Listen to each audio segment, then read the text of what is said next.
बिहार चुनाव में पहले चरण की वोटिंग के लिए अब ज्यादा समय नहीं बचा है, इसलिए सभी राजनीतिक दलों ने अब अपने आखिरी चुनावी रणनीतियों को सियासत के मैदान में उतार दिया है।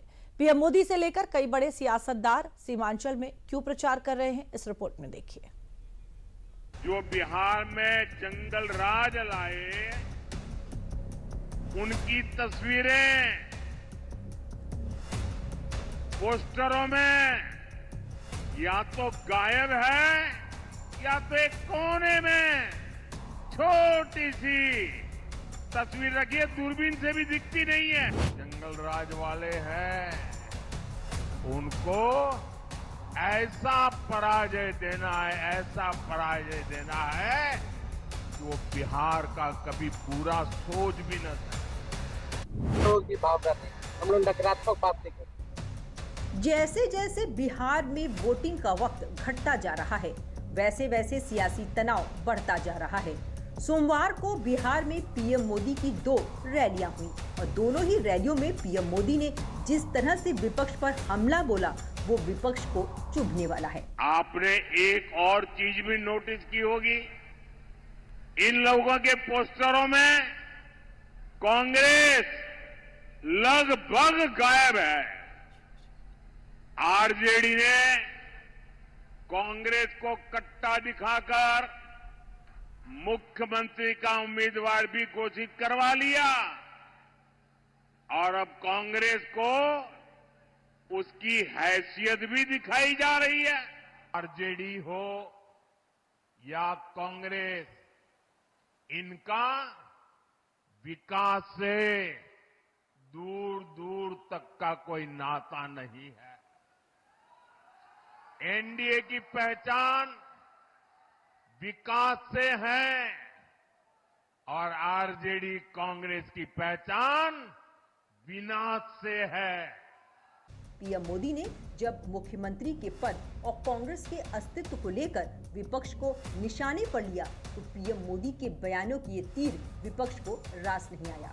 तेजस्वी यादव ने इस बयान पर पलटवार भी किया।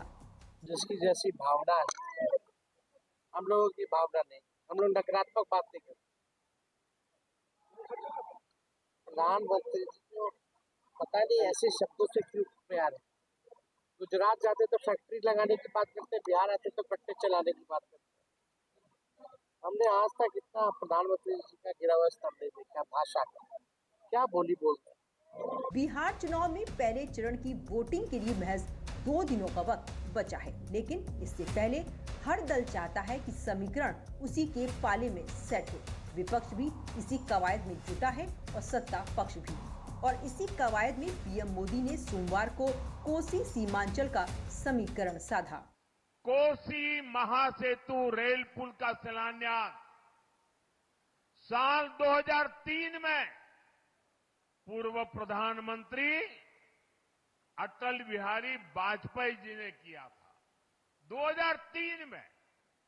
लेकिन इसके बाद 2004 में आरजेडी के समर्थन वाली दिल्ली में मनमोहन सिंह जी की कांग्रेस की सरकार बन गई। अब दिल्ली में उनकी सरकार थी, दिल्ली की सरकार उनके समर्थन से चल रही थी, इसलिए इन्होंने दिल्ली सरकार में बैठ करके मनमोहन सिंह जी और सोनिया जी की बगल में बैठ करके बिहार का बदला लेना शुरू किया, नीतीश बाबू की सरकार का बदला लेना शुरू कर दिया। और इन्होंने क्या किया, जितने बिहार के लोगों की भलाई के प्रोजेक्ट थे, ये सारे प्रोजेक्ट पर ताले लगा दिए, बिहार का पैसा रोक दिया। कांग्रेस आरजेडी ने कोसी महासेतु को लटका दिया।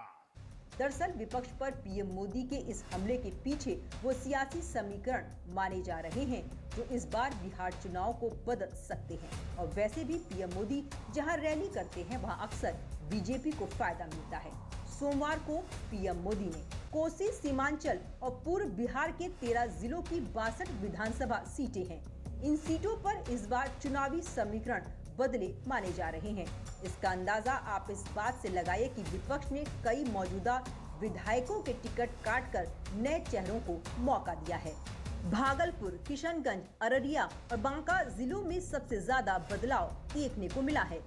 AIMIM और पहली बार चुनाव लड़ रही जन स्वराज पार्टी ने भी नए चेहरों को मौका दिया है।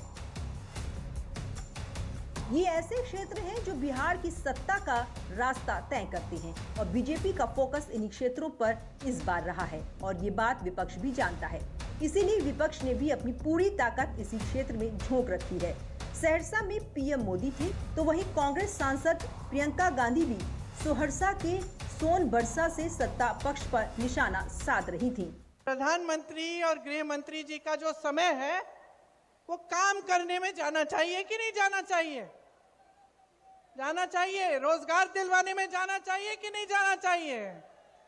बेरोजगार हो ना तुम, बेरोजगार हो ना, पढ़े लिखे भी होगे, पढ़े लिखे हो लेकिन बेरोजगार हो। तो प्रधानमंत्री जी का जो समय है वो रोजगार दिलवाने में, विकास लाने में, बड़े बड़े उद्योगों को लगवाने में लगना चाहिए। वहीं दूसरी तरफ PM मोदी ने अपनी दूसरी रैली सीमांचल के कटिहार जिले से की। यहाँ की सियासी लड़ाई भी इस बार बेहद दिलचस्प है क्योंकि ये बाहुल्य क्षेत्र है और मैदान में नई पार्टी भी नए चेहरों के साथ है जो पारंपरिक मतों के बिखराव का बड़ा कारण बन सकता है। इसीलिए सभी दल इस क्षेत्र में पूरा जोर लगा रहे हैं।